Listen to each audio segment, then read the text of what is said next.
My husband, who disappeared for a month without a word, returned only to marry a rich woman. He came back home unaware that the palace he so proudly built stood on land I had inherited. When he returned, his pride and fortune had already turned to dust. Before we begin the story, please leave a comment telling me which city or country you're from. I'm curious. Don't forget to like, subscribe, and turn on notifications to support the channel. That morning, the air in the room felt colder than usual, but a cold sweat trickled down Alara's temples. In her arms, her 7-month-old son whimpered, struggling to breathe. His breaths were short and shallow, and the air that touched Alara's neck felt like fire. "It's okay, baby. You're going to be okay," Alara whispered, her voice a cracked, barely audible sound. Her right hand fumbled across the empty space beside her in the bed. The sheets there were as cold and stiff as her heart. It had been 2 weeks since her husband Ethan had walked out without a word.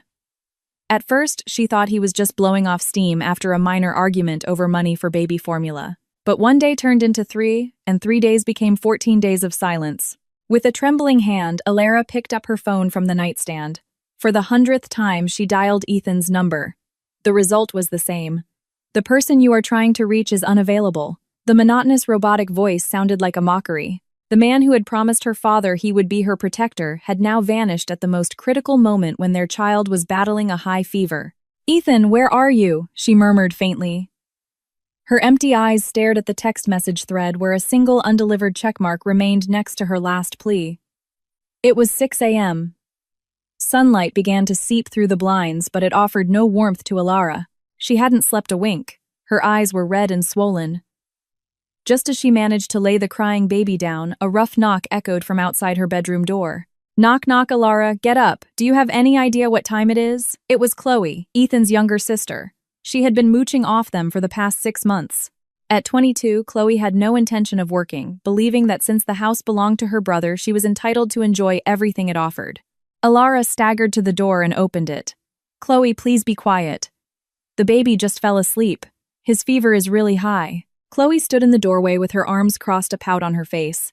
Instead of asking about her nephew's well-being, she shoved a wrinkled blouse in Alara's face. "I have a brunch date with my friends at noon. When am I supposed to iron this? Do it for me right now. And can't you see the pile of dishes in the sink? I haven't even had breakfast yet." Chloe snapped without a hint of guilt. Alara took a long breath, trying to suppress the pounding headache.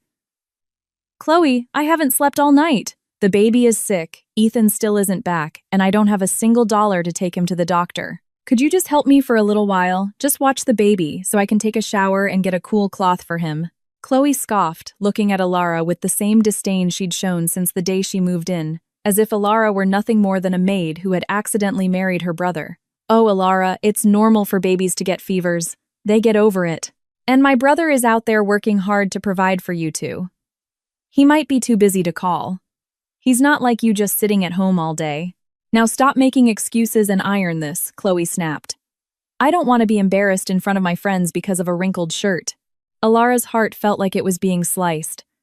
"Chloe, this is my mother's land. I've taken care of this house.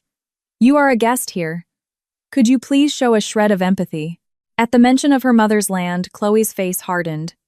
She knew the ownership of the property was her family's weak point, so she always retaliated with an emotional shield. "Oh, here we go with the property talk again. Ethan is your husband. What belongs to the wife also belongs to the husband, right? Stop being so arrogant.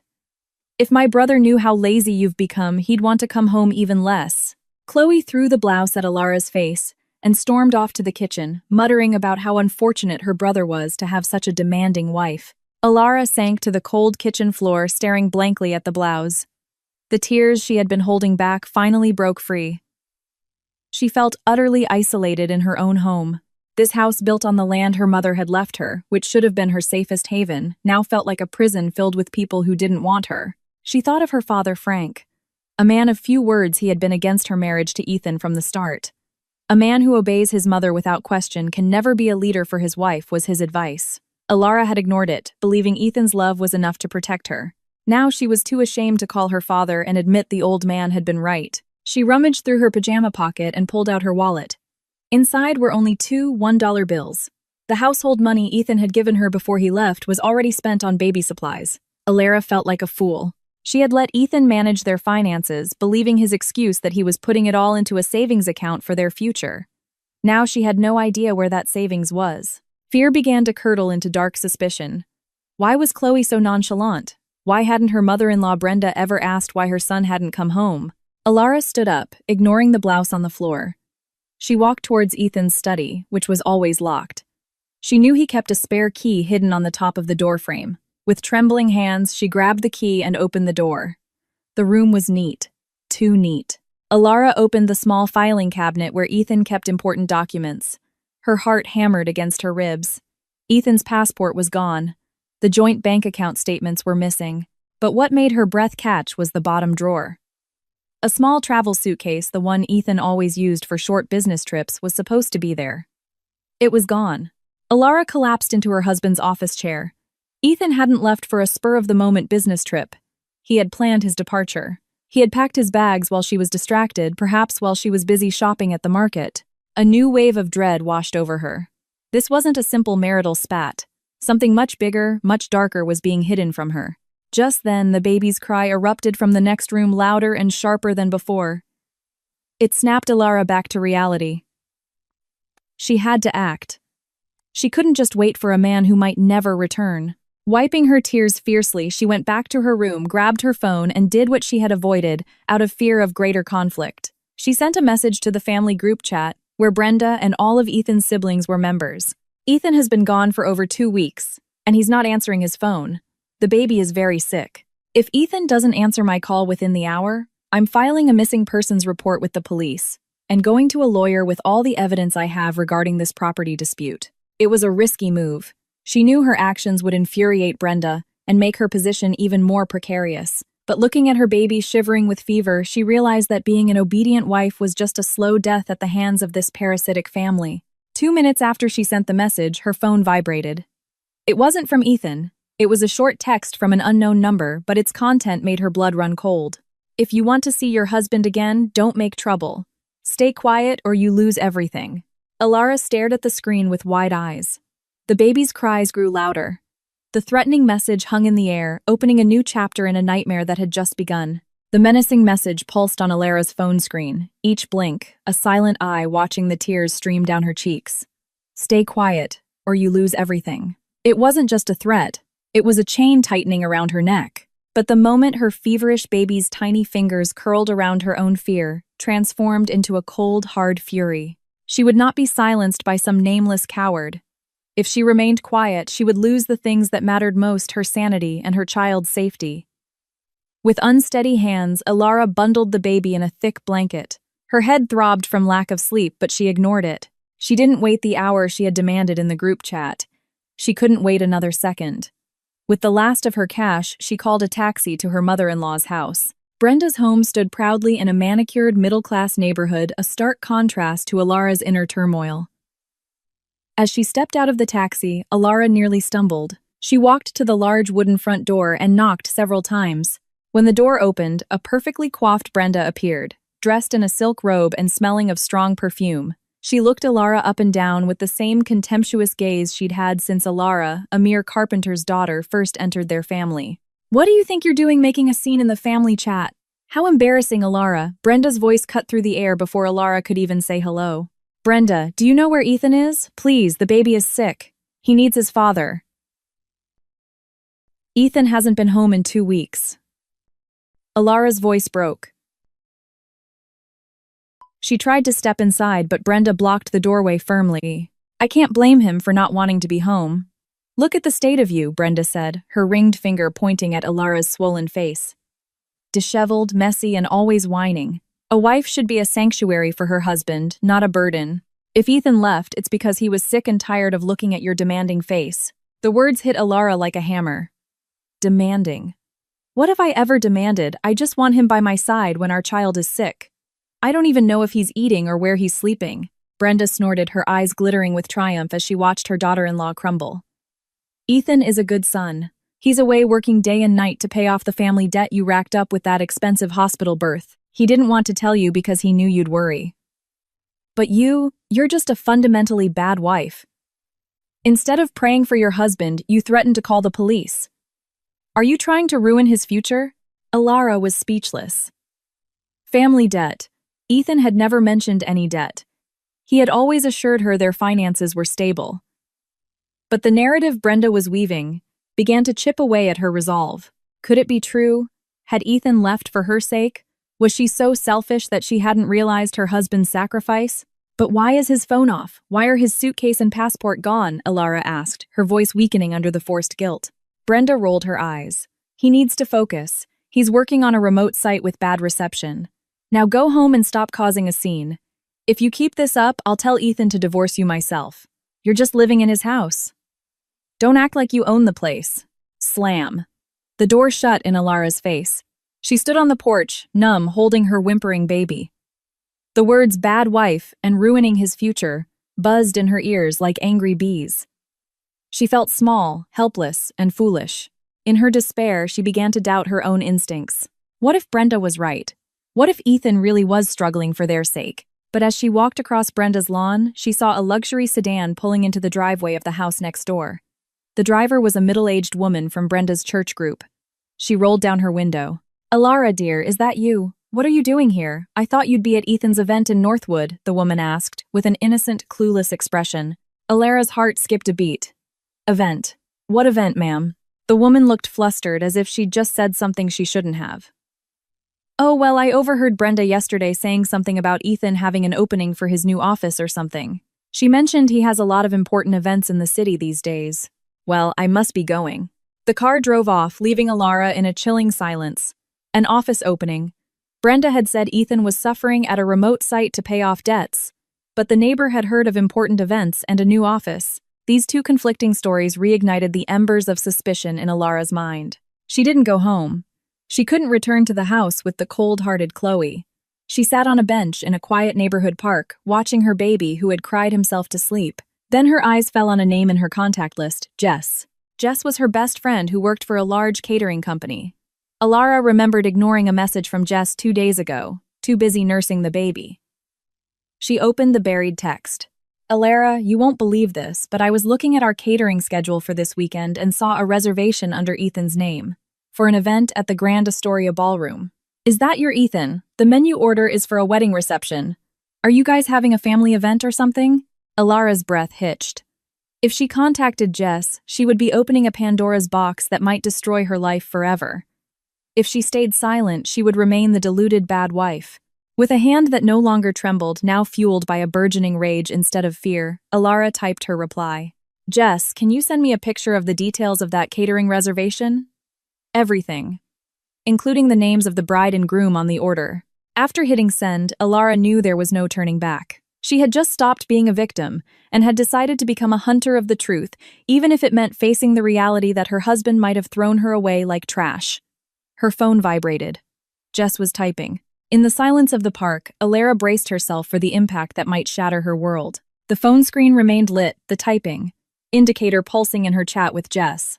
In Alara's arms, the baby's breathing had evened out, though his skin was still warm to the touch. The evening breeze of the suburban park rustled through her messy hair, but she didn't notice. Her entire being was focused on one thing: her friend's reply. A vibration startled her. It wasn't a text, but a call. Alara impulsively swiped the green button. Hello, Jess. Alara's voice was clogged with emotion. Alara, where are you? Why do you sound like that? It sounds windy. Jess's voice on the other end was laced with concern. Jess had been Alara's best friend since high school, a down-to-earth woman who worked as an operations coordinator for a premier national catering company. She was well aware of the struggles Alara had faced since marrying Ethan, and had always been suspicious of his mama's boy tendencies. I'm at a park near my house. The baby's fever went down a bit, so I brought him out for some air. Alara tried to force a small laugh. It came out as a hollow, broken sound. About that reservation. You must have the wrong person, right, Ethan? He's working out of town right now. His mother said he's trying to earn money to pay off my hospital bills. There's no way he'd be booking catering. A long silence stretched from the other end. Alara could hear the clatter of dishes in the background of Jess's bustling workplace. Alara, listen to me carefully. Jess's voice lowered, sounding dead serious. I just checked a copy of the contract on my boss's desk. The name is Ethan Davis. The billing address is his old office on Grand Avenue. And this isn't just some boxed lunch order, Alara. This is a luxury wedding package for 500 guests. The deposit alone was $5,000 paid 2 weeks ago. In cash. Alara's knees went weak. She barely managed to stay seated on the edge of the worn-out park bench. $5,000, Jess, he told me. We had to be frugal. He didn't leave me a single dollar when he left 2 weeks ago. Our electricity just got shut off, Jess. That's what I thought was so strange, Alara. The bride's name here is listed as Clara Richmond. Do you know her? Her family ordered the most expensive menu package. Salmon steak, prime rib. Everything is top tier. The main event is next weekend at the Grand Astoria Ballroom, Jess explained, her tone laced with indignation. Alara, if Ethan told you he had no money, he was lying through his teeth. $5,000 isn't a small amount. Alara shook her head, though Jess couldn't see her. Her mind went blank. A part of her tried to defend Ethan. Maybe it's another Ethan Davis. The name is pretty common, but the detail about his old office address couldn't be a coincidence. Ethan had just quit that job a month ago, saying he wanted to start his own business. Jess, please. Send me a picture of that contract, Alara whispered. I'll try to sneak a photo when I can, Alara. But you need to brace yourself. If this really is Ethan, it means he was planning all of this while I was at home changing diapers. The call ended. Alara stared at the sky, which was beginning to turn a bruised orange. All the signs she had ignored began to resurface in her memory, like painful puzzle pieces. Ethan suddenly changing his phone password. Ethan coming home late, blaming long hours at work even when there were no major projects. And most painfully, Ethan letting her cry alone as hospital bills piled up, using the excuse that our savings aren't enough yet. With heavy steps, Alara walked home. The baby was fast asleep, unaware that his world was on the brink of collapse.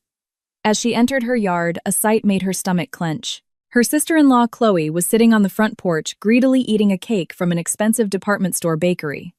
Next to her were several shopping bags from high-end brands at the local mall. Oh, you're finally back, Alara. Must be nice to take a leisurely afternoon stroll while the house is a mess, Chloe sneered, without looking up, her eyes still glued to her phone. Alara stopped in front of Chloe, her gaze fixed on the shopping bags. Chloe, where did you get the money for all that? The power in this house is off. My son is sick, and you're out buying luxury goods. Chloe looked up, her expression a mixture of annoyance and condescension. Seriously, Alara, this is my money. Ethan gave it to me as an allowance before he left. My brother actually cares about his sister, you know. Not like some wife who just complains and gives him a headache. Ethan gave you an allowance but didn't leave money for his own son's formula. Alara's voice started to rise, trembling with the emotions caught in her throat. Chloe stood up, brushing cake crumbs off her skirt. Listen here, Alara. My brother is dealing with the debt you created. So what if he gave me a little something? Ethan is tired of taking care of a wife who contributes nothing. You should be taking better care of him. And make sure his crying doesn't wake me up tonight. Chloe deliberately bumped Alara's shoulder as she swaggered into the house. Alara stood frozen on the porch. She looked at the cake box Chloe had left behind. It had a sticker from Nordstrom. It was a long drive from their house, and the price of that cake was equivalent to 3 days of her grocery budget. The suspicion was no longer a creeping vine. It was a vice gripping her heart. There was a common thread between Brenda's story, Chloe's attitude, and Jess's information. They were all playing roles in a grand play, and Alara was the only one who hadn't been given a script. She entered the dark, powerless house. After laying the baby in his crib, she walked to a corner of the room where a small table held some of Ethan's old belongings. There was an old tablet with a cracked screen, one he rarely used after getting a new phone. Alara tried to turn it on. The battery was low, but there was about 5% left. She remembered that Ethan had synced his cloud account to this tablet. With trembling hands, she tried to open the automatically synced photo folder. The screen flickered, the tablet loading slowly. Alara held her breath. If Ethan had truly betrayed her, the proof would be here. A moment later, a folder named New Life Project appeared. Alara opened it. Inside were not work documents but photos of Ethan with a beautiful woman, the woman who must be Clara Richmond. They were in what looked like a wedding dress shop. Ethan was trying on a black tuxedo, smiling with a radiance he hadn't shown Alara in over a year. Alara's tears fell onto the cracked tablet screen. The pain was sharper than anything she had ever felt. Ethan wasn't suffering at some remote site. He was celebrating his new life. Suddenly, the battery died and the tablet went dark. In the complete blackness of the house, Alara could only hear the sound of her own frantic heartbeat. She realized one thing. She could wait no longer. Alara grabbed a small bag. She took out the deed to the land her mother had owned, which she had hidden under a pile of clothes. A small, dangerous resolve began to form in her mind. If Ethan thought he could use this house and this land as collateral for his new life, he was gravely mistaken. You chose to build your palace on your son's pain, Ethan, Alara whispered into the darkness. So don't blame me when I tear your world down before you even get to enjoy it. She decided to go to Ethan's old office building the next morning to find out who exactly Clara Richmond was. Even though she knew it would provoke Brenda's wrath, Alara was no longer afraid of losing Ethan. She was now more afraid of losing herself if she continued to stay silent. The darkness that had enveloped the house last night wasn't just from the power outage. It was the beginning of the end, the extinguishing of the last embers of hope in Alara's heart. The morning greeted her with an eerie silence. The hum of the refrigerator that usually filled the kitchen was gone, replaced by the faint, sour smell of meat and milk beginning to spoil in the warming appliance. Alara sat on a kitchen chair, her eyes vacant. In her lap, the baby began to fuss. He was hungry, but the stress of the past few days had caused her milk to dry up. She tried the faucet, but only a coughing sound came from the dry pipes. The water pump wouldn't work without electricity. She picked up her phone, which had only 3% battery left. With trembling fingers, she typed a message to Ethan. Ethan, please just turn the power back on. Don't you feel sorry for our son? He's so hot and there's no water. I literally don't have a single dollar. Please come back. Alara held her breath, staring at the screen. 1 second, 2 seconds. The delivered status next to the message changed to read. Ethan had seen it. Alara's heart pounded. She waited for a reply, an apology, or at least a notification that the electric bill had been paid. But minutes turned into an hour and no reply came. Ethan remained silent. He had seen her plea from the darkness and had done nothing. That silence was more painful than all of Brenda's insults the day before. Reading it and not responding, that was Ethan's way of telling her that she and their son were no longer his priority, just obstacles he wanted to erase from his life. The silence was broken around 10 a.m., when a small moving truck stopped in front of the gate. Alara thought it was Ethan. She ran to the door, her eyes shining with hope, but she stopped dead in her tracks. It wasn't Ethan who got out. 2 men in black t-shirts walked straight into the house as if they owned the place. Behind them strolled Chloe, sunglasses perched on her head. Her vibrant, energetic demeanor was a stark contrast to Alara's living corpse-like state. Chloe, what is this? Who are these people? Alara asked, bewildered. Chloe didn't answer. She walked straight into the living room and pointed to the large flat-screen TV, the sound system, and Ethan's collection of luxury watches displayed in a glass cabinet. Take all of that. Be careful with it. No scratches, Chloe commanded the 2 men. Alara blocked their path. Wait, these are Ethan's things. You can't just take them. Chloe took off her sunglasses and fixed Alara with a cold, sharp glare. We're taking them because they're Ethan's things, Alara. He told me to. He said this house isn't being maintained and is dark and damp, so it's better to move his expensive belongings to Mom's house before they get ruined. Move them, Ethan. You spoke with him. A heavy tightness gripped her chest. He talks to you, but won't answer my messages. He knows the power is out, he knows his son needs help, and he tells you to take these things. Chloe scoffed. She started packing Ethan's designer clothes from a guest room closet into a large suitcase. Ethan is disappointed in you, Alara. He said you create too much drama, and I'm moving out today too. I'm tired of living in a house without electricity. You can handle it yourself. You're the one who knows all about the land and property here anyway. Alara tried to grab the suitcase, but her strength was gone. She would have collapsed if she hadn't held onto the edge of the sofa. Chloe, please don't leave me alone like this. At least leave some money for your nephew's formula. Chloe pulled a $5 bill from her purse and tossed it on the table. Buy a candle with this. And stop expecting so much from a man you drove away. I'm leaving now, Alara. Oh, and don't try to contact me or Mom again. Ethan wants peace and quiet to focus on his new project. Chloe followed the 2 men carrying Ethan's valuables out the door. The house instantly felt empty, hollow, and alien. Alara stood in the middle of the now barren living room. Only the heavy furniture difficult to move remained. The profound confusion began to morph into a bitter realization. Ethan wasn't working out of town. He was liquidating his assets, both emotional and material. He was erasing every trace of his existence from this house, leaving Alara in a structure on the verge of financial collapse.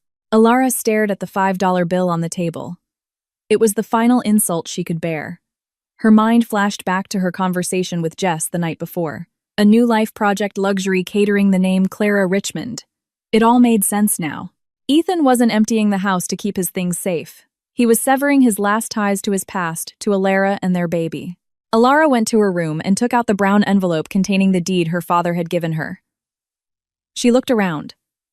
This house was built with Ethan's money. That was true. But the land was her mother's, a legacy that was supposed to be her final shield. Ethan might have thought he'd won the war by taking the TV, the watches, and the clothes. He had forgotten that the very ground he stood on was still in Alara's hands.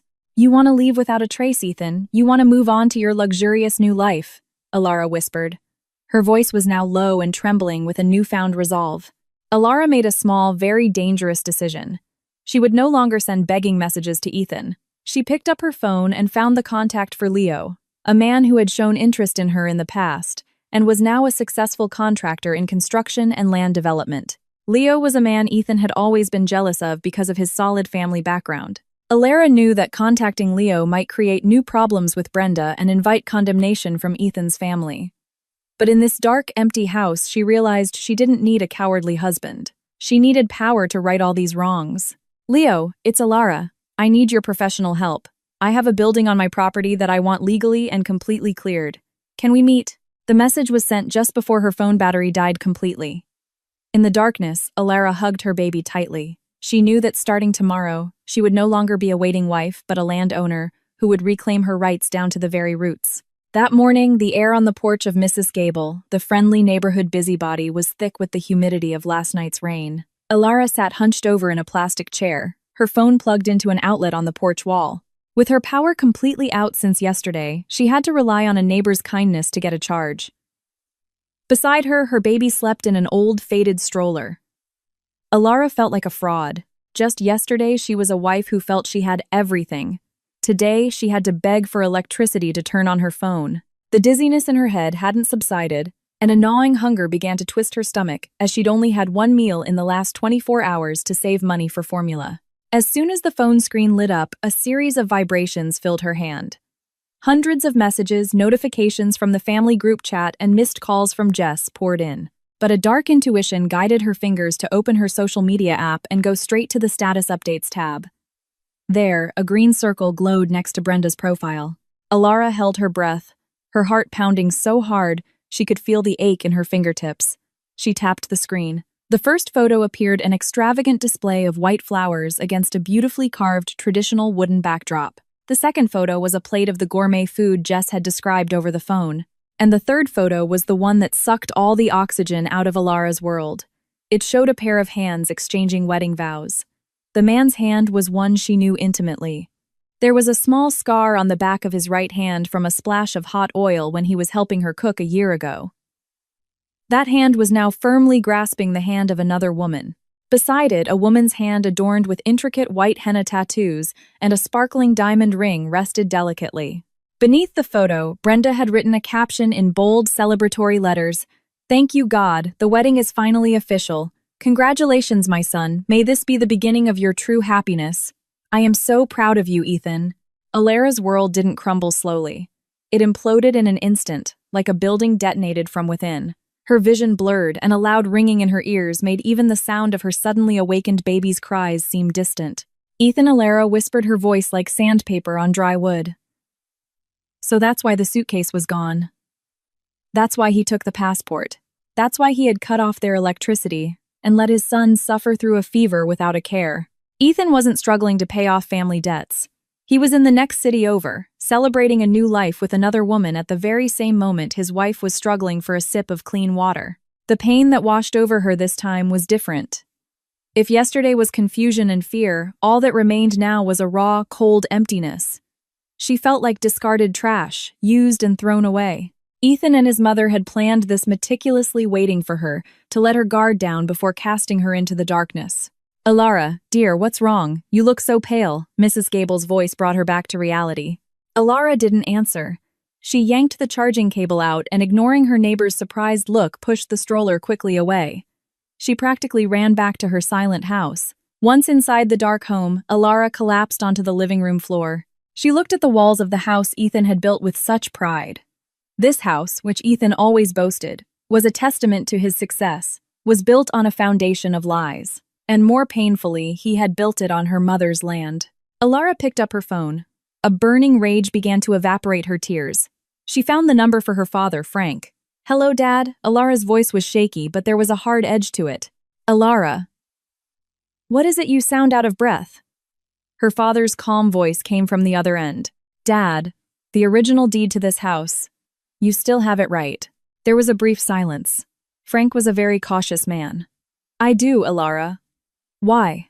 What has Ethan done now? I heard from a neighbor your power was cut." "He got remarried today, Dad. In front of Brenda. They all deceived me. They left your grandson and me to starve here while they threw a party," Alara said in broken sentences, each word like pulling a thorn from her throat. "I don't want this house anymore, Dad. I want my mother's land back."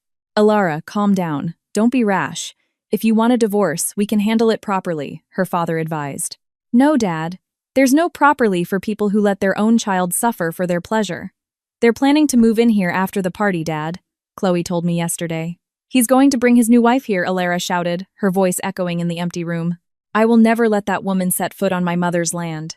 Without waiting for her father's reply, Alara hung up. She knew what she had to do now. For too long, she had been too soft, too trusting in the idea of being an obedient wife. Brenda was right. She was a bad wife for letting herself be trampled on like this. She opened a message from Leo, the contractor and old friend she had contacted last night. "Alara, I got your message. I can help you clear that land. But are you sure? That building is still in good condition. It's worth hundreds of thousands of dollars. If you tear it down, you'll be left with nothing but an empty lot." With fingers that were no longer trembling but steady, Alara typed her reply. "I don't need the building, Leo. I don't want to breathe under a roof built with a trader's money. Come here tomorrow morning. Take a look at the site. I want this house flattened before they get back from their honeymoon." A new sense of pressure emerged. Alara knew her decision to demolish the house would trigger an open war with Ethan's family. She would be accused of being crazy evil, of destroying her husband's assets. But as she looked at Ethan's wedding photo on her phone one more time, she knew the only way to heal the wound was to destroy the source of the pain at its very root. The heat rising from the asphalt roads of the neighboring city seemed to burn the soles of Alara's feet, but it was nothing compared to the fire blazing in her chest. After a 2-hour ride on a stuffy intercity bus, she now stood in front of the Grand Astoria Ballroom. It was a magnificent venue, with towering white columns adorned with fresh jasmine and white rose wreaths. The sweet floral scent wafted out to the sidewalk, but to Alara it smelled like the rotting corpse of honesty.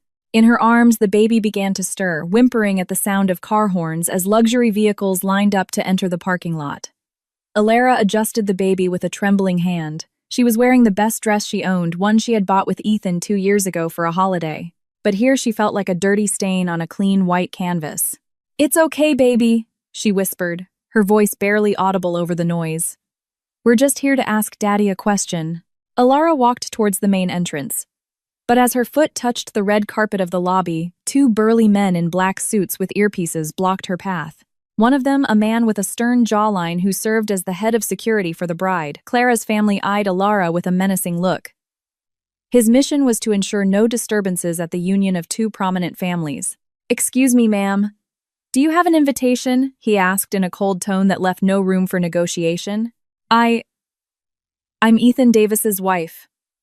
Alara's voice trembled. She tried to hold her head high to show what little pride she had left.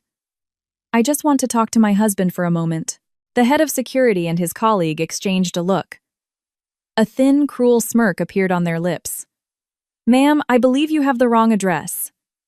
The groom inside is Mr. Ethan Davis, son of Mrs. Brenda Davis, and his only wife is the lovely Miss Clara Richmond, who he has just officially wed. Please do not cause a disturbance here."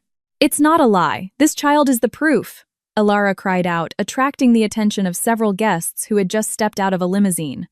Startled by his mother's shout, the baby began to wail loudly. His cries pierced through the soft, traditional music flowing from inside the building.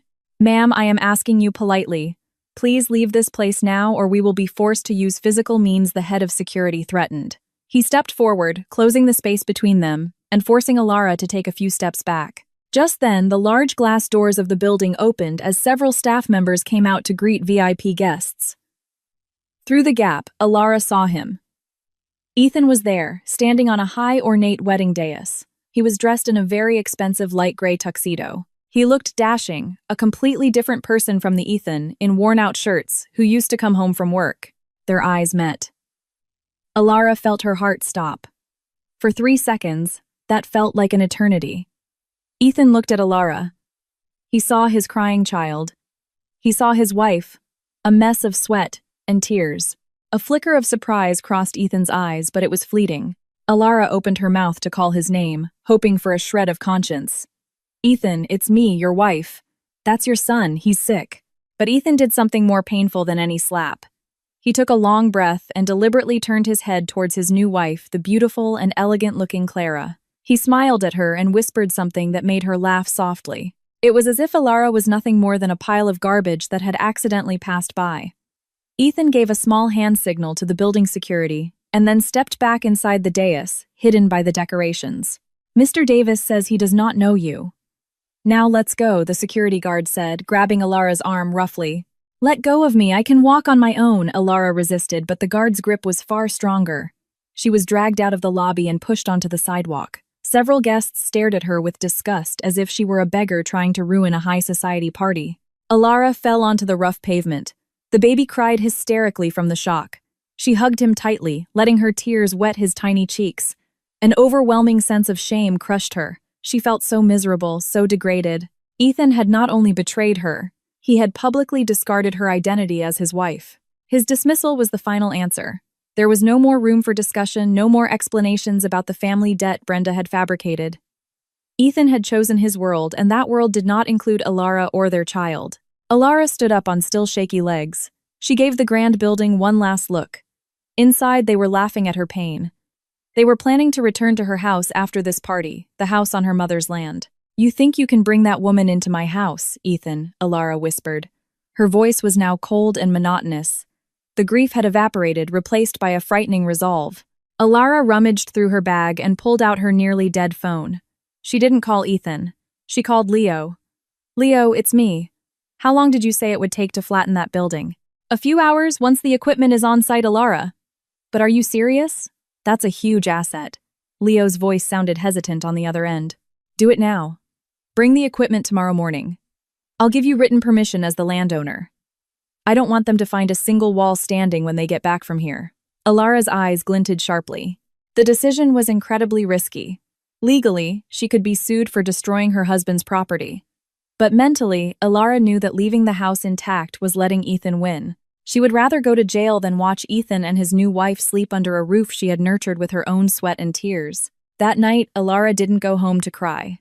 She went home to clear out the last of her memories before the bulldozer arrived.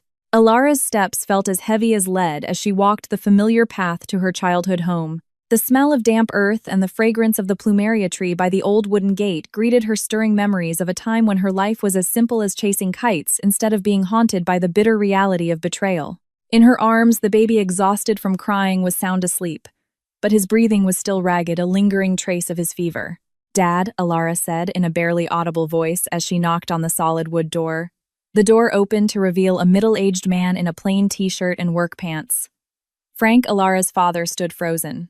His normally calm eyes now glinted with deep concern at the state of his only daughter. Alara's face was gaunt, her clothes were wrinkled with sweat and tears, and her eyes were red and swollen. Without needing many words, Frank stepped aside, making way for his daughter to enter the truest embrace of protection. Alara collapsed onto the living room sofa, covered with a hand-knitted blanket her late mother had made. There, under the dim yellow light, her sobs broke free once more. She told him everything: Ethan's disappearance, the luxury catering Jess had discovered, and the climax, the scene at the Grand Astoria ballroom, the moment Ethan had turned away from her as if she were a repulsive stranger. "He got remarried, Dad, right in front of my eyes. And he just watched as the guards dragged me out like a thief." Alara choked out, her voice muffled against her father's shoulder. "That house. I gave my entire life to care for it. I scrimped on groceries so he could make the installment payments for the building materials. And now he wants to bring her there." Frank remained silent for a long time. His hands, calloused from years of carpentry, rhythmically patted Alara's back in a comforting gesture. There were no curses or angry outbursts against his ungrateful son-in-law. Frank was Alara's anchor, the one who had always taught her that boiling rage only burns the person who holds it. "First, get some rest, Alara. Feed the baby. I have something to give you, Frank said quietly. After Alara had calmed down a bit and put the baby to sleep in her old room, Frank brought out a dusty, old brown envelope tied with a worn string. He placed it on the wooden kitchen table, the same table where Alara had learned to cook with her mother. All this time, I kept quiet because I thought Ethan was a man who knew gratitude. I thought if I gave you two a place to live, he would take good care of you. And my grandson, Frank, began slowly opening the envelope. Alara looked at the documents inside, confused. She saw a green-tinted paper with an official seal. This is the deed to the house, Dad. Not just the house, Alara. This is the official title, the deed of ownership for the land, Frank said, pointing to the name written on it. The property in the Maple Creek subdivision doesn't belong to Ethan. It was your late grandmother's inheritance, and the title was transferred into your name 5 years ago, long before you even met Ethan. Alara's eyes widened. All this time, Ethan had acted as if he were the hero who had provided them with a roof over their heads. He boasted about every penny he spent building the walls and the roof. Out of love, Alara had never questioned the ownership of the land. She just knew it as their home. Your mother's dying wish was that I not tell Ethan about this until the time was right. She said you needed to have a hill to stand on when the storm eventually came. And from the looks of it, that storm is now at your doorstep, Frank continued, his eyes fixed on Alara. It's true that Ethan built the structure on it with his money, but the ground he stands on is entirely yours. Legally, he is nothing more than a tenant on your land. The realization hit Alara like a tidal wave. The feeling of powerlessness that had plagued her since yesterday suddenly vanished, replaced by a cold, sharp new strength. All this time she had felt trapped because she thought Ethan was the sole owner of the house. She was afraid of being kicked out of losing her son's home. But it turned out she was the rightful owner all along. So, Ethan and Brenda have no right to kick me out, Alara asked, her voice starting to find its stability. Legally, they don't have a single claim to that land. If they want to own that building, they'd have to move it off your property. And we both know that's impossible, Frank said with a faint, meaningful smile. Alara touched the cold, firm surface of the deed. In her mind, the image of Ethan smiling on the wedding dais reappeared. But this time, it was no longer accompanied by paralyzing pain. She remembered Brenda's threat to have her evicted. She remembered Chloe looting the valuables as if the house belonged to her ancestors. Alara's insides churned.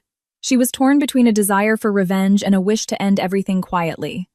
But when she remembered her baby's pale face feverish, while his father threw a party, her decision was made. Dad, I'm going back to that house tomorrow, Alara said quietly but firmly. What for, child? To confront them again? Frank looked worried. Not as a begging wife. I'm going back as the landowner. I want to see their faces when they realize the palace they were so proud of stands on ground I can take away at any moment. Alara closed the envelope decisively. A new pressure mounted. Alara knew that by bringing the deed, she was declaring a legal and open war. She was no longer facing a simple domestic dispute, but stepping into a property battle that could escalate to violence or jail time if she wasn't careful. Her dangerous decision was to return to the house alone, armed with nothing but a piece of paper, and wait for Ethan to bring his new wife home. Alara turned off the kitchen light. The darkness of the night no longer frightened her, because now she held the key to demolishing Ethan's entire world, a world built on lies. That morning, sunlight streamed through the window of Alara's old room, illuminating dust motes dancing over the brown envelope containing the deed. Alara woke not to an alarm but to a persistent ache in the pit of her stomach. Every time she looked at that document, a mix of gratitude and simmering rage welled up inside her. All this time, she had been standing on her own power without even knowing it, while she had spent years bowing her head under the shadow of her husband's pride. Her freshly charged phone vibrated on the nightstand. The name mother-in-law flashed on the screen. Alara stared at it for a few seconds, steadying her breath so her voice wouldn't tremble. She pressed the green button and brought it to her ear without a greeting. Alara, good you, answered. Brenda's voice was clipped and sharp. It was cheerful, like someone who had just won the lottery, yet commanding. I don't have time for a long chat. Ethan and Clara's event is over, and they'll be back soon. I want you to clear your pathetic belongings out of that house immediately. Alara closed her eyes. Her fingers gripped the edge of the bed. You just watched your son get remarried while he's still legally married, and the first thing you do is call to evict me. Brenda scoffed, her disdainful laugh sharp and cutting. Stop with the delusions of being a wife, Alara. The moment Ethan walked out that door, you were finished. Clara is the daughter of a tycoon. She's used to a clean, luxurious life. She won't set foot in a house that still has your smell in it. Besides, Ethan told me he built that house with his money, so you don't have a single right to it. He's bringing a truck tomorrow afternoon to move your remaining junk to storage, assuming you haven't moved out already. Do you know what you're saying? Ethan left his own son to starve without power for 2 weeks, and now you're going to take the house as if it's entirely his, Alara asked, in a very low voice, suppressing her rage. Of course it's his. Who paid the contractors, Ethan? Who bought the cement, Ethan? You just lived there and had a baby, Brenda snapped harshly. Enough questions. Clear out by tomorrow morning. Give the house keys to Chloe. And be careful not to break anything. Clara will sue you if you do. Got it. The call was disconnected. Alara threw the phone onto the bed. Brenda's words, "You just lived there and had a baby," were seared into her mind. But behind the pain, a bitter realization began to connect the pieces of logic she had missed. She walked to a large mirror in the corner of the room and looked at her reflection. She saw a woman who looked fragile but whose eyes were different. She was beginning to understand a truth far more disgusting than the affair itself. Ethan had been using her. For the past year, he had been very eager to build an extension at the back of the house, while always delaying payments for the roof or minor repairs. He always stressed, "This house is our future." So Alara had willingly used her own personal savings to pay for utilities and living expenses, so Ethan could focus on the asset. He had left her to live there for a month without contact, not just because he was a coward, but because he needed someone to guard the house to make sure it didn't look empty or dilapidated until he was ready to bring his wealthy new wife.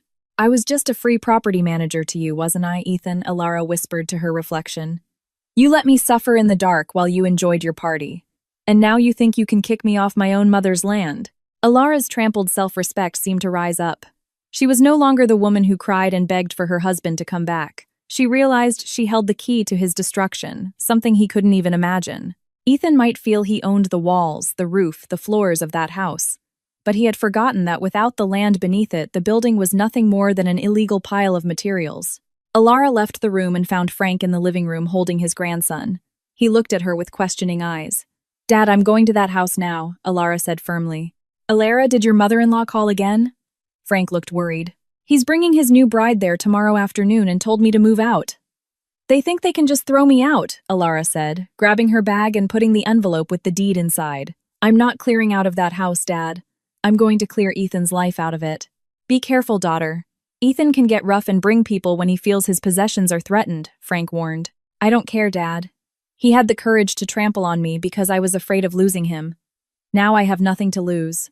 I'm going back to that house lighting a candle and waiting for them to arrive in all their arrogance. I want to see Brenda's face when she finds out the daughter-in-law she chose can never live on this land." Alara kissed her son's forehead and walked out with a frightening resolve. She had decided to return alone to that dark, powerless house. It was a very dangerous decision. Ethan was a man with a temper when his pride was hurt, and Brenda had significant influence to pressure her mentally. But Alara knew that if she ran now, she would live the rest of her life as a defeated woman kicked out of her own home. That night, Alara sat in the pitch-black living room of the house. She had lit a single small candle on the table. In front of it, the property deed lay proudly. She waited for morning for the moment her reclaimed pride would clash with her husband's family's greed. A new pressure mounted. Every tick of the wall clock sounded like a countdown to an explosion of conflict that could destroy everything. But Alara had no intention of backing down one step. Dawn broke in a somber, ashen gray, as if the sky itself felt Alara's frozen heart. At the entrance of the house that now felt alien, Alara stood watching the slightly rusted iron gate. She hadn't slept a wink. The candle in the living room had burned down, leaving a melted lump on the wooden table like her emotions exhausted by Ethan's betrayal and Brenda's cruelty. Without waiting for the sun to fully rise, Alara stepped outside, holding her still sleeping son. She didn't carry much luggage, just a small bag of diapers and the brown envelope pressed tightly against her chest. That envelope was her lifeline now. Her destination was a single place, a contractor's office on the outskirts of the city, lined with excavators and heavy trucks. Leo was reviewing a stack of papers when Alara appeared at his door. For a moment, he was speechless. He was Alara's friend from school, a heavy equipment contractor, who had had a crush on her before Ethan came along with his sweet promises. Leo knew Ethan well. He had been a witness to Ethan's arrogance when he first laid the foundation of the house, frequently boasting about his self-made success in front of old friends, never once mentioning that the land was his wife's family. Inheritance. Alara, what's going on? Leo immediately stood up and pulled a chair for her. His sharp eyes caught his old friend's pale complexion and empty gaze. With the baby this early in the morning, Alara didn't answer with words. She placed the brown envelope on Leo's dusty office desk. I need your professional help, Leo. Not as a friend, but as a contractor. Leo frowned and opened the envelope. He was stunned to see the legal title, the deed of ownership in Alara's name. He read the fine print meticulously, then looked up at Alara with questioning eyes. Ethan got remarried yesterday, Leo. In front of his mother. In front of everyone. He left me and my son without power or money, and now wants to kick me out to bring his new wife to that house. Alara's voice was flat, almost emotionless, which sent a chill down Leo's spine. Leo leaned back in his chair. So, you're going to sue them legally. I can find you a lawyer. With this evidence, you can evict them through the courts.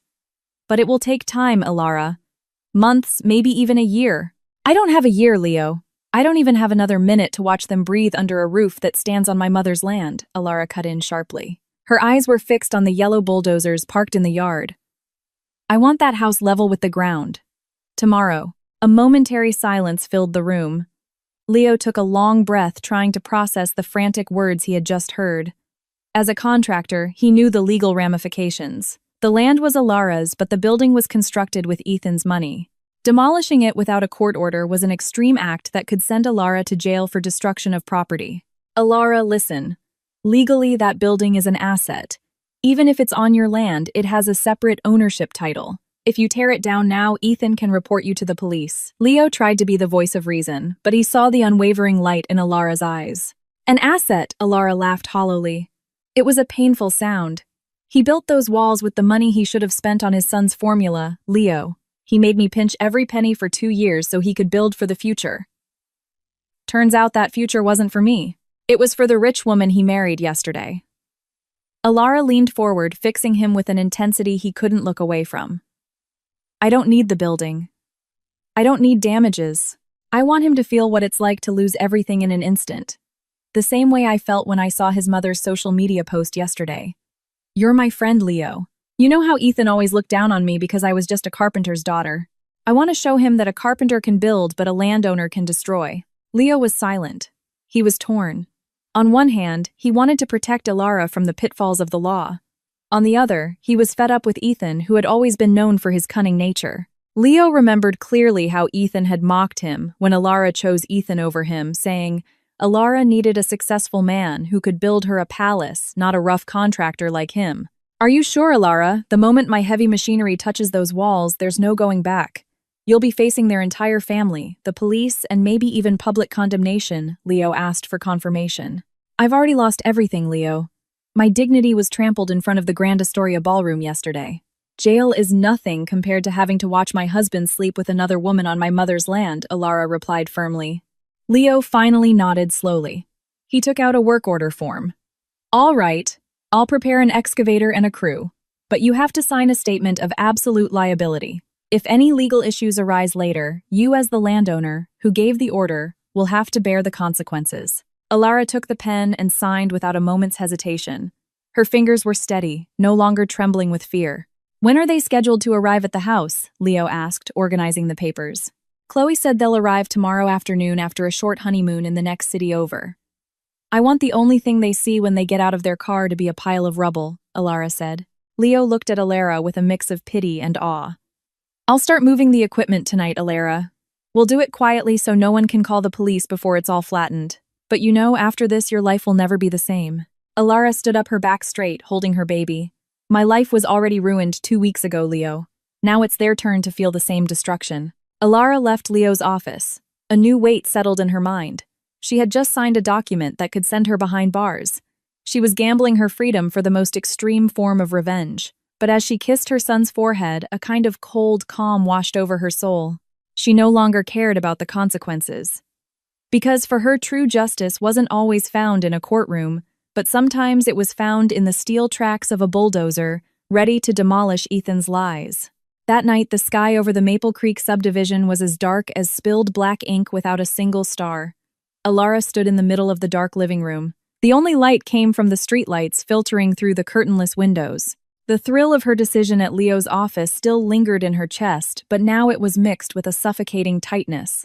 Every corner of this house held a ghost of the past, a faint crayon mark on the wall near the kitchen, the lingering scent of Ethan's cologne on a pillow, a baby's keychain that jingled with every gust of wind. "I'm behind the house." "We don't have much time," a whisper came from the kitchen. Jess appeared panting, wearing a dark jacket and a hat that obscured her face. Her friend had just finished her night shift at the catering company, but without a single complaint, she had driven a borrowed pickup truck straight to Alara's house. Jess was the only other person who knew that in a few hours, this building would be history. "Thank you, Jess." "I'm so sorry to trouble you like this," Alara said quietly. "Don't apologize. I'd rather help you move your stuff than watch you rot here waiting for them to show up," Jess replied firmly. Her eyes scanned the dark room. "The power's still out." "Good. The neighbors won't suspect any movement inside." Alara moved quickly but carefully. She didn't touch a single one of Ethan's belongings. The flat-screen TV he had bought remained in its place. The plush sofa purchased on his installment plan stayed where it was. Her focus was on one thing only: memories of herself and her son. One by one, Alara packed baby clothes, bottles, and toys into boxes. She moved her wedding album not to preserve sweet memories but to prevent the photos from being crushed by the bulldozer. She wanted to burn them herself later in a ritual of liberation. While clearing out the master bedroom closet, her fingers touched a small wooden box. Inside was a simple gold necklace, a wedding gift from Ethan. Alara paused for a moment. She once considered this necklace a symbol of their sacred bond. Now the metal felt cold and repulsive, like the chains that had bound her to his lies. Without hesitation, she put the box in her small bag. It was no longer a memento. It was her living fund for her and her son after all this was over.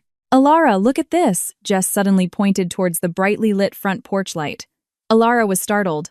"Huh, it was definitely off this afternoon. I saw it as I was driving up. It looks like the electric bill was paid remotely." "Ethan or his mom must have paid it through their phone app," Jess whispered. "They probably turned on the outside light on purpose to show everyone the house is back to normal, ready for the new bride tomorrow." Alara stared at the light with sharp eyes. An idea sparked in her mind. "It doesn't matter, Jess. Let's just leave it on. Let the neighbors and maybe Chloe, if she drives by, think I'm still inside, crying in a corner, waiting for my husband to come back. That light is our best camouflage." They continued to work in silence. In essence, it was a process of emptying her soul. With every item moved into the pickup truck, it felt like a weight being lifted from Alara's shoulders. But her internal conflict raged on. She felt like a thief in her own house, a painful irony considering the land was legally hers. Fear crept in. What if Ethan showed up suddenly tonight? What if the plan leaked? "That's everything," Alara Jess said after several trips back and forth. "Is there anything else?" "Just one more thing." Alara walked to a corner of the dining room. She picked up a potted snake plant that she and her mother had planted together before she passed away. The plant was withered from 2 weeks of neglect, but its roots were still strong. "This can't be broken." As they prepared to close the back door, Alara went back to the front. She looked at the brightly shining porch light one more time. From the outside, the house looked peaceful and warm, a false image of a happy home. Alara took out a piece of paper, wrote a short message, and placed it on the living room table right under the burnt-out candle.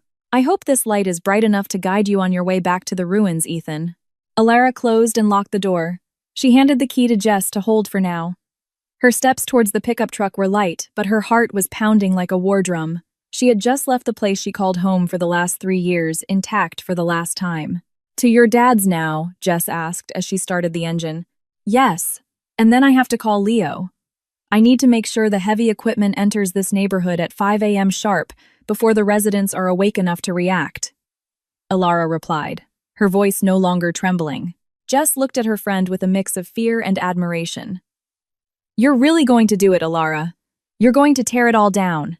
Tomorrow morning, Jess, Ethan will be returning with his new queen. I just want to save them the trouble of opening the door. Because there won't be one. There won't be any walls. There will only be my mother's sacred land cleansed of a traitor." Alara's eyes burned in the darkness of the truck. But as the truck began to leave the subdivision, Alara saw a black luxury sedan pass them. She recognized the license plate. It was the car of Ethan's new business partner, the one that often gave Brenda a ride. Alara immediately ducked her head, her heart nearly leaping out of her chest. The car slowed down in front of her house as if monitoring whether the light was on. A new pressure seized her. If Ethan's side had started patrols or surveillance tonight, the Dawn demolition plan could be ruined.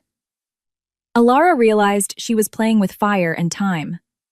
She made a small, risky decision. She asked Jess not to go straight to her father's house, but to take the back roads to make sure no one was tailing them. "Hurry," Jess Alara whispered. Before they realized the bird has already flown the coop. Her hand clutched the deed in her bag. The first night in the magnificent Richmond family mansion was not as sweet as Ethan had imagined. The master suite was the size of the entire ground floor of his house in Maple Creek. The air was scented with expensive aromatherapy oils, but it felt thin in Ethan's lungs. He sat on the edge of the impossibly soft bed, wearing silk pajamas gifted by his new mother-in-law, but he felt like a prisoner in a golden cage. In front of a large mirror, Clara was removing her makeup. She was beautiful, but her every move exuded a domineering aura that Ethan hadn't noticed behind her flirtations during their brief courtship. "Darling, before we go to your house tomorrow, let's stop by the jewelry boutique first." Clara's voice was flat, more of a directive than a suggestion. "My mother said our wedding ring designs are too dated. I want something custom-made." "Oh, and your house. That woman, what was her name? Alara. I don't want any of her cheap furniture still there. Everything needs to be replaced before I move in." Ethan swallowed hard. "Clara, the house is still pretty nice. The furniture is—" "I didn't ask for your opinion, darling," Clara cut him off without taking her eyes off the mirror. "My father put you in a vice president position at his company, so do me the courtesy of upholding my image. I don't want my friends visiting a house with a working-class taste. If you don't have the money to replace everything, use the credit card my dad gave you this afternoon. But remember, that means you have to work harder, not slack off." Ethan fell silent. Clara's words weren't just a lifestyle demand. They were a reminder that here he was, just a man bought with money. He thought of Alara. Alara never demanded custom jewelry. Instead, she was the one who always figured out how to stretch Ethan's remaining salary to cover a month's worth of groceries while still wondering how to pay the installment for the cement to build the backyard extension. In this house, Ethan realized he had just traded genuine love for a position where he had to obey the commands of his wife and father-in-law all day. Feeling uneasy, Ethan left the room. He needed fresh air. But in the hallway, he ran into his father-in-law, Mr. Richmond, a cold-eyed real estate magnate who had looked at Ethan like a risky investment from the start. "Not asleep yet, son?" Mr. Richmond asked, puffing on a cigar. His sharp eyes scanned Ethan up and down. "You start at the office tomorrow. Don't be late. I hate undisciplined people, especially ones I've pulled up from the bottom. Don't let Clara complain about your performance either at the company or at home." "Yes, sir," Ethan replied curtly, his head bowed. Humiliation burned inside him. Ethan avoided Mr. Richmond's gaze and headed to a back balcony. Under the dim garden lights, he fumbled in his pajama pocket and pulled out his phone. On impulse, he opened a photo gallery he had moved to a hidden folder. It was a picture of Alara smiling, holding their baby. For a moment, a strange longing hit his chest. He remembered how Alara always had a warm cup of coffee ready for him whenever he came home from working late. He remembered her warm hugs in their small house, a place he used to think was cramped but now felt like the only place he was truly a king. Here in Clara's palace, he was just a servant in silk clothes. His phone vibrated. It was a call from his mother, Brenda. "Hello, Mom," Ethan whispered. "Ethan, how is it? Is it nice there? Did Clara get mad about the catering costs?" Brenda's voice was full of excitement, a stark contrast to Ethan's mood. "Clara is very demanding, Mom, and I don't think her father respects me. I keep thinking about Alara and the baby. What if we cancel moving into the Maple Creek house tomorrow? I feel guilty, Mom. I forgot to pay the electric bill before I left, so their power is out." "Don't be ridiculous," Brenda's voice turned sharp. "Don't be a coward. You've come this far. The Richmond family fortune can support us for 7 generations. Alara is just a stumbling block, Ethan. She has nothing. That house needs to be completely yours, so Clara feels comfortable. If you go back to Alara, do you want to live a hard life again, chased by installment payments? But the land belongs to Alara's family, Mom." "Who's going to know? That deed is probably just some nonsense her carpenter father made up. What's important is that you built the building. Anyway, we're going there tomorrow afternoon. I had Chloe check on the place. The lights are on, which means Alara is still there, waiting like a fool. We just need to go in, give her some cash to go back to her father's house, and it's over. Don't be weak, Ethan. Think about our future." The call ended. Ethan leaned his forehead against the cold balcony pillar. Shadows of regret began to cloud his logic. He realized he had traded a jewel for a crown of thorns. He missed Alara's smile. But the greed his mother had instilled in him and the fear of losing his new status trapped him in his decision. He returned to the room with a heavy heart and saw Clara already asleep. Her face looked arrogant even in her sleep. Ethan opened his messaging app. His fingers hovered over Alara's name. He wanted to apologize. He wanted to explain that all of this was because of family debt. But pride and shame held his fingers back. Finally, Ethan made a small, dangerous decision. He sent a short message to his sister Chloe. Go to the Maple Creek house early tomorrow morning. Make sure Alara isn't there. If she still is, call Mr. Richmond's people to quietly remove her before Clara and I arrive. I don't want Clara to see any drama. Ethan turned off his phone. A new pressure squeezed his chest. He knew his actions would completely destroy Alara, but he felt he had no other choice if he wanted to survive in the Richmond family palace. He was unaware that while he was planning her forced eviction, Alara was no longer in the house, and a threat far greater than a simple disturbance was moving towards the building he was so proud of. That morning, the sky over the magnificent Richmond family estate was overcast, as if the clouds carried the same heavy burden Alara felt. In a newly opened courier office, Alara stood straight before the counter. Her hands no longer trembled.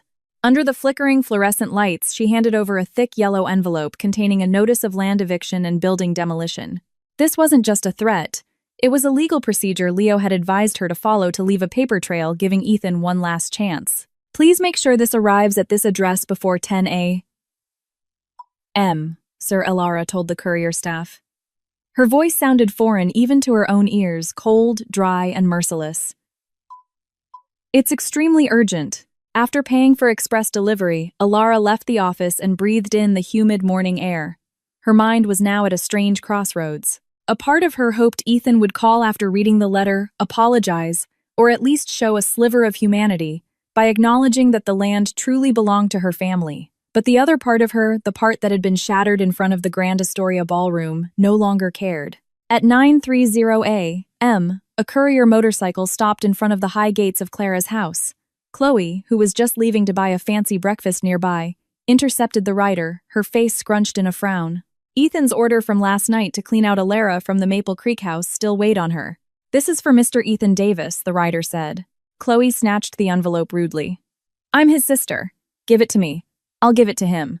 As the rider left, Chloe stared at the yellow envelope with disgust. She saw the sender's name, Alara Miller. Without opening it, Chloe guessed its contents. To her, it was surely a threatening letter filled with curses or a tedious demand for property division. Crazy woman still chasing after my brother with this garbage, Chloe muttered. She walked over to a large trash can at the corner of the gate. Without a moment's hesitation, without even seeing the copy of the deed inside, Chloe tore the envelope in two and threw it into the pile of household waste. She didn't want to spoil Ethan's already foul mood. It might affect the allowance she received from her rich new sister-in-law. To Chloe, Alara's problem was a minor issue that would be over once she was physically removed tomorrow afternoon. Meanwhile, in a small coffee shop not far from the Maple Creek subdivision, Alara sat staring at her phone screen. She was tracking the delivery status through an app. 10:15 a.m. Delivered to recipient Chloe. Alara slowly placed her phone on the table. She waited for 10 minutes, 30 minutes, an hour. Her phone remained silent. No incoming calls, no reply messages, no signs of panic from Ethan's side. In Alara's mind, Ethan's silence was an absolute declaration of war. She took this dismissal as a sign that Ethan was standing his ground, that he felt he had everything, and was belittling her threat. How arrogant, Ethan, Alara thought to herself. Even my final warning doesn't deserve a reply from you. You feel so powerful behind the walls of the Richmond estate that you think you can ignore the law of the very land you're stepping on. The last shred of disappointment in Alara's heart died, completely replaced by a resolve as hard as frozen steel. She didn't know that the letter had never even reached Ethan's hands. But in this battle of pride, ignorance became the catalyst for a greater disaster. Alara left her cold coffee and stood up. She called Leo.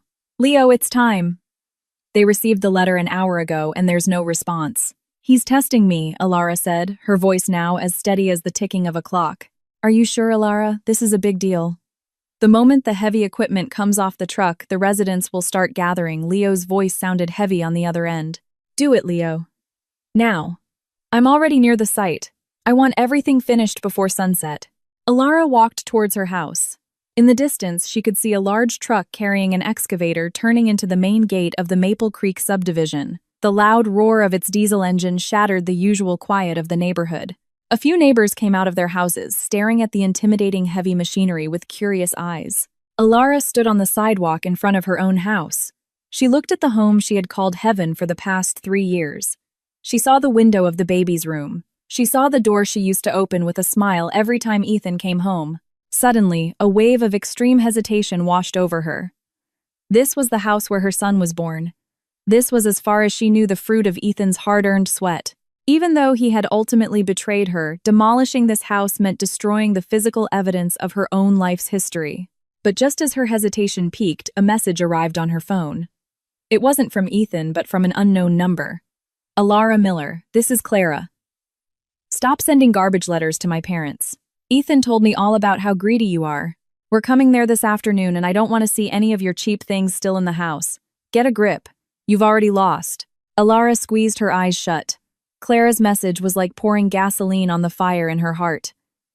Ethan had slandered her in front of his new wife. He had twisted the story to make her out to be the greedy one. Alara turned her head towards the excavator operator who was waiting for her instruction. With a decisive wave of her hand, Alara pointed to the main pillar of the house.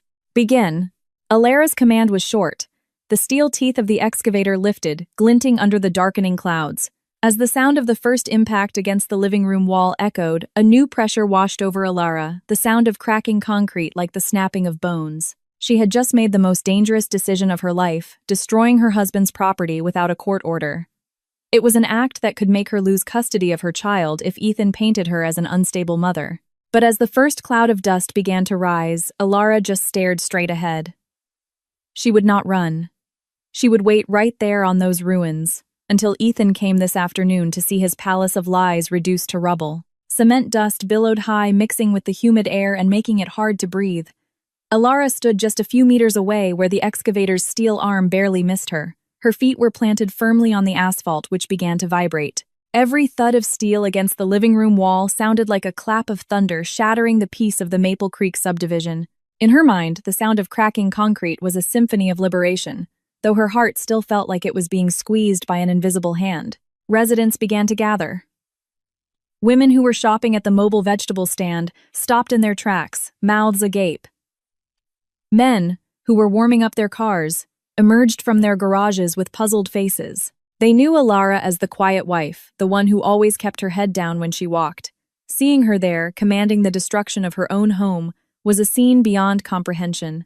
Alara, wait, Leo approached her, his voice competing with the noise of the machinery. He looked anxious, his eyes constantly glancing towards the entrance of the subdivision. That black car, I think it's them. Alara turned her head. A convoy of 3 luxury cars was entering Rose Lane, the street where her house stood. At the front was a white luxury sedan adorned with flower ribbons, the newlyweds' car. The driver came to a sudden halt, seeing the massive piece of machinery tearing into the roof of the very place where a celebration was supposed to happen this afternoon. Ethan scrambled out of the car, his face crimson with rage. Behind him, Clara emerged in an elegant party dress, but her face was now pale with shock at the sight before her. From the second car, Brenda got out screaming hysterically as if she were the one being beaten. Alara, what are you doing? Ethan charged forward, but was stopped by Leo and 2 other crew members. Stop, that's my house. I built it with every single penny I earned. Are you insane, Alara? Alara didn't flinch. She reached into her bag and pulled out the now worn brown envelope. In a slow, deliberate motion, she held up the stamped green document. Your house, Ethan. Alara's voice rang out clear and powerful, cutting through the chaos. You may have paid for the cement. You may have paid the workers' salaries. But this land belongs to my mother. And I, as the sole owner of this land, never gave you permission to build your palace of adultery on my family's sacred ground. Brenda rushed forward, trying to grab Alara's hair, but several neighborhood women who had always been sympathetic to Alara blocked the old woman. You wicked thing. That's my son's money. Hundreds of thousands of dollars are buried there, Brenda shrieked. Your son's money should have been spent on his own son's formula, Brenda Alara shot back sharply. She then turned to Ethan, who stood stunned, staring in disbelief at the deed in Alara's hand. Clara Alara shifted her gaze to Ethan's new wife, who stood trembling beside the white sedan. This is your husband. Welcome to your new home. Unfortunately, I didn't prepare a door for you to enter. Alara turned to the excavator operator. Her red-rimmed eyes were no longer filled with tears of sadness. They were the eyes of a fury frozen by resolve. "Tear down the backyard extension. Flatten all of it," she commanded. Crash. The steel arms swung with full force, demolishing the newly painted extension, the space that was supposed to be Clara's master bedroom. Brenda's screams and Ethan's curses were drowned out by the deafening roar of the collapsing building. Amid the chaos, Alara felt a terrible turmoil inside. She saw Ethan's broken face shattered, not because of lost love, but because of his pride, as a successful man now crumbled in front of his new wife and all their neighbors. A dark satisfaction flickered within Alara, but it was followed by a wave of immense fear. She knew Ethan wouldn't let this go. With Clara's family's financial backing, he would drag her into the most exhausting legal battle. Clara began shouting at Ethan, likely starting to realize his legal claim to the land was weak. "You said this was your house, Ethan. You said you were a successful businessman. Turns out you were just mooching off your wife's land. Shame on you." A fierce argument erupted between the newlyweds in the middle of the street, becoming a spectacle for the residents. Ethan tried to calm Clara down, but his hands were roughly slapped away. Brenda collapsed onto the asphalt either from a genuine medical emergency or a performance to gain sympathy. Alara turned away. The drama of the family she once revered now made her sick.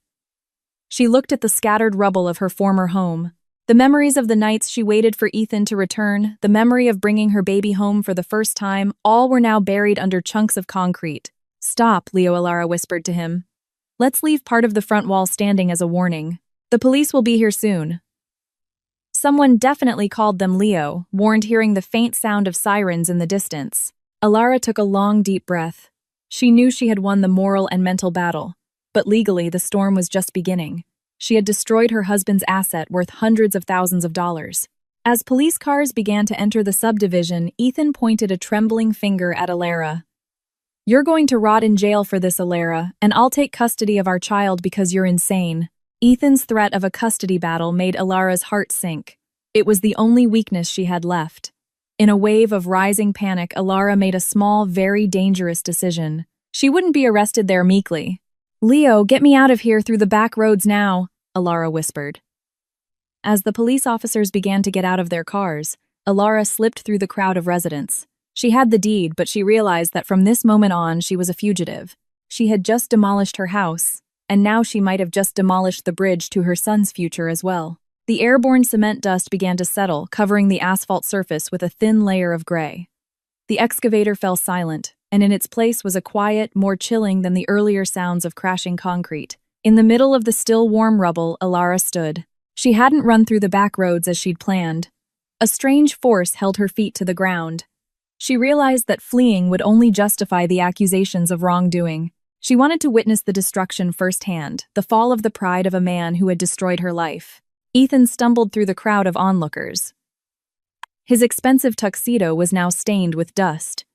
He stopped right in front of a pile of concrete that used to be the spot where he sat and commanded Alara.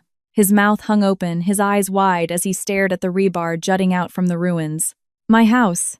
Ethan's voice was a ragged groan like a wounded animal. "You're a demon, Alara. This was all my hard work.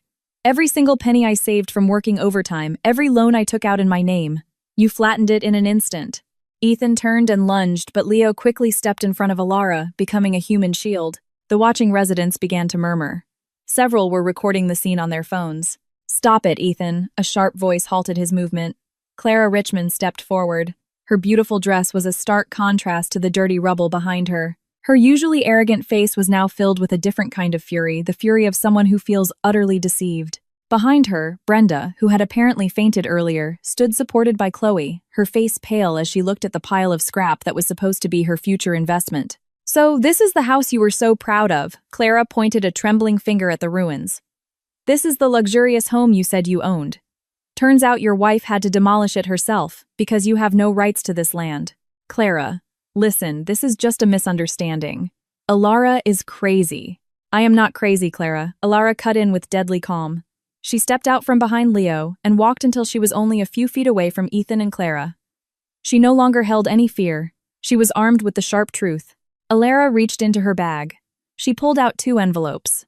One was the brown envelope with the deed. The other was a new, crisp, white envelope. Ethan, you said you worked hard for this house. Alara looked at her husband with eyes devoid of any lingering affection. You worked hard to build walls, but you forgot to build honesty. You left me and your son to starve without electricity while you paid the deposit for Clara's luxurious catering with our remaining savings. Is that what you call the fruit of your labor? Alara threw the white envelope at Ethan's chest. It fell to the ground and opened, revealing a draft of a divorce petition and attached photos she had obtained from his old tablet photos of Ethan and Clara's affair, taken while Alara was still recovering from childbirth. That's the divorce petition I filed online this morning. And inside is the proof of all your betrayals. Alara's voice rose, commanding the atmosphere. Clara, do you want to know who you married? He's a man who let his own child suffer with a fever without medicine for 2 weeks so he could marry another woman. He's a man who built a palace on land he doesn't own and lied to you that he was a successful businessman. Clara picked up the photos. Her eyes widened as she saw the dates on them. It was during the period when Ethan had confessed to her that he was a divorced man whose assets were tied up in the bank. Ethan, you told me you were divorced a year ago, Clara shrieked, her voice cracking. She looked at Ethan with unbearable disgust. You lied to me. You lied to my father. Clara, it's not like that. I did it for us. Ethan tried to take Clara's hand, but she slapped him across the face with a deafening crack. Don't touch me. You're nothing but a parasite. Clara turned and ran back to her white car, tears beginning to ruin her makeup. She left Ethan standing in the middle of the ruins, as if he were a piece of filth to be immediately cleaned out of her glamorous life. Brenda shrieked and lunged at Alara with her nails out. Are you satisfied now, huh? You've ruined my son's future. You ruined everything. Alara looked at her mother-in-law coldly. You ruined it. From the moment you supported Ethan's betrayal, you thought you could throw me and your own grandson away like trash. Now, take these remaining pieces of wall. Take them to your house. Because from today, not a single inch of this land can be stepped on by any of you. Ethan collapsed onto a pile of concrete. His sky-high pride had just crumbled more devastatingly than the building behind him. He had lost his house, his new wife, and the position his father-in-law had promised. And now he realized he had lost the only woman who had ever loved him unconditionally. But this confrontation wasn't over. Ethan raised his head, his eyes red with hatred. You think you won, Alara? You demolished this building without a court order. I'm calling the police right now. I'll make sure you go to jail and never see that child again. He's my son, and I'll take him away from a crazy mother like you. Alara's heart dropped. Ethan's threat about custody was the one blade that could still wound her. She saw the 2 police officers who had arrived earlier approaching them holding notepads and with handcuffs on their belts. Alara clutched her bag. She knew she had won the battle of pride. But the tedious legal war was just beginning. Inside her bag, she felt her phone vibrate. It was a message from her father, Frank. Alara, take the child and go somewhere safe right now. Leo will help you. Don't let them take my grandson. Alara looked at Ethan, who was now talking to the police, pointing at her as the perpetrator.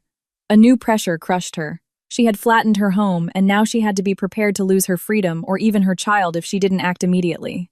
In a split-second dangerous decision, Alara signaled to Leo. Take me to the car, Leo. We have to go before they stop us, she whispered. Under a light drizzle that began to wet the dust of destruction, Alara walked away, leaving the rubble of her life behind. She had won, but she was now a fugitive on the run from the wrath of a man who had nothing left to stake but his revenge. The overnight rain left a thick, earthy smell in the morning air of the Maple Creek subdivision.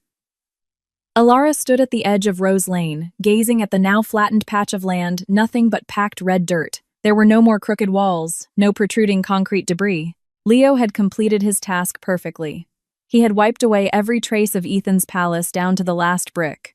In her arms, the baby shifted gently, breathing in the fresh morning air, no longer choked with construction dust. Alara stroked her son's cheek, feeling a sense of peace that had been absent from her heart for months. The roar of fury that had exploded yesterday had now subsided into a quiet calm. She no longer felt like a fugitive, as the lawyer her father had sent confirmed that her actions, demolishing a building on her own land after sending an official warning, were within the bounds of powerful land dispute laws. But Alara's tranquility was briefly shattered when a taxi pulled up a short distance away. A haggard-looking Ethan got out. The tuxedo he had worn with such pride yesterday was now filthy, his hair disheveled. His face was puffy, bearing the marks of an unbearable internal destruction. Behind him, a frail-looking Brenda followed. The woman who usually adorned herself with flashy jewelry was now in old pajamas with only a thin jacket. Her face was pale, her eyes vacant, and she stumbled, clinging to Ethan's arm. The events of yesterday had caused her blood pressure to spike, making her look 10 years older overnight. "Are you satisfied now, Alara?" Ethan's voice was hoarse. There was no threat in it like yesterday, only despair. "Clara kicked me out last night. Her father revoked my position at the company and canceled every contract in my name. I have nothing now. The house is gone, my savings are depleted from that party, and now my mother is sick." Alara looked at her ex-husband without hatred, but also without pity. "I didn't destroy you, Ethan. You destroyed yourself when you decided to build a life on lies. You chose to abandon us, so don't blame me for abandoning the house you built on my mother's rights." Brenda tried to speak, her voice trembling. "Alara, please, don't you feel sorry for Ethan? At least help us get a small apartment to rent or give us some money from selling the building materials." "I'm sick, child. I'm no longer your daughter-in-law whom you can command with guilt," Alara replied calmly but firmly. "Where is Chloe? Isn't she the one who should be taking care of you? She was the most excited person to pack up the valuables from this house yesterday." Ethan hung his head.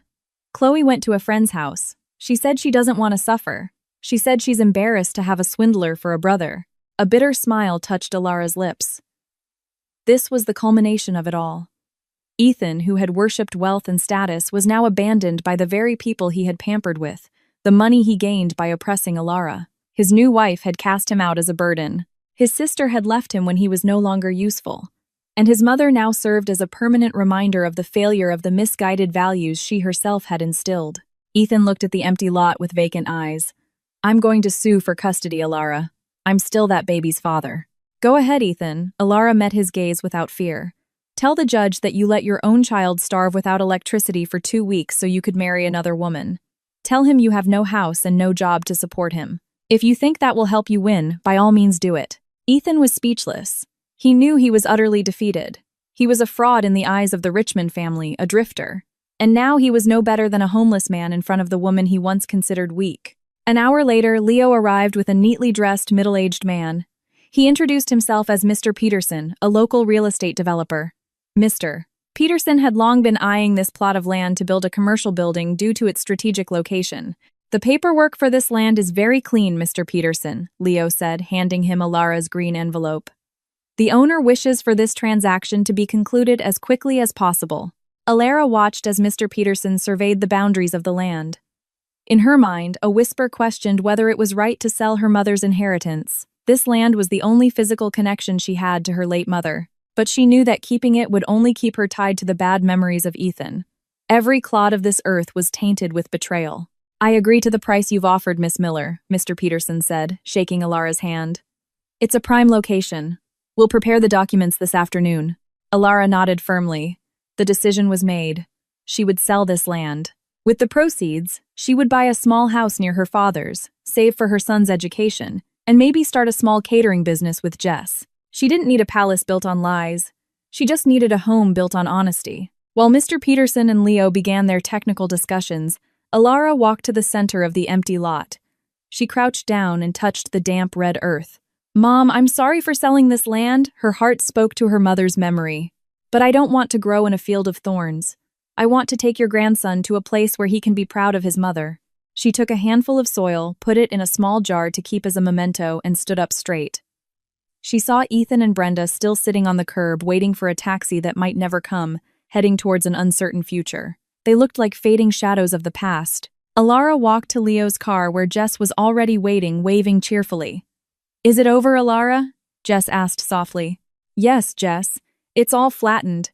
There's nothing left," Alara replied. Alara got into the car. As the engine started and the car began to leave the Maple Creek subdivision, she didn't look back. She looked straight ahead towards the wide-open road. In her arms, the baby let out a small laugh as if he understood that the burden that had been crushing his mother's life was finally gone. The main conflict with Ethan was over. She no longer wanted revenge. His ruined life was punishment enough. But Alara's mind was now filled with a new challenge, becoming an independent single mother. She had to learn to stand on her own 2 feet without anyone's protection. Her last small decision that day was to turn off her old phone and throw the SIM card out the car window. She no longer wanted the voices of the past to disturb her. She chose to disappear for a while to build a new life in a place unknown to Ethan or Brenda.